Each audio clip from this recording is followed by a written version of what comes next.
రాముడి కంటే కృష్ణుడి కంటే ప్రపంచంలో సకల దేవతల కంటే గొప్పవారు ఎవరో తెలుసా? మొకమాటం లేకుండా చెబుతున్నా, నాకు పక్షపాతం లేదమ్మా. కనకదుర్గాదేవి అందరికంటే గొప్ప దేవత, లోకమాత, జగన్మాత. లలితాదేవిని మించినటువంటి భగవత్ శక్తి ప్రపంచం మొత్తం మీద లేదు. ఏ దేవుడు శక్తినైనా మనం సందేహించవచ్చు, కానీ లలితాదేవి శక్తి పరాకాష్ఠ. ఇంకా పరాశక్తి, పరాకాష్ఠ. ఆవిడ అత్యంత శక్తివంతుడు. ఆ శక్తి లలిత పేరు మీద ఉన్న శక్తి, కర్ణుడు ప్రయోగించిన శక్తి సామాన్యం కాదు. ఆ లలితా శక్తి ముందు కృష్ణ శక్తి కూడా పనిచేయదు.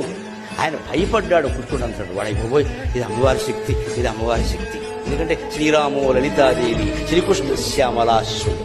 రాముడు అంత అందమైన వాడు ఎందుకేంటంటే లలితాదేవి రూపం. శ్రీకృష్ణుడు అంత ఘనకార్యాలు ఎందుకు చేయగలిగాడంటే శ్యామలాదేవి అంశ. శ్రీరాము లలితాదేవి, శ్రీకృష్ణ శ్యామలాశ్రుడు.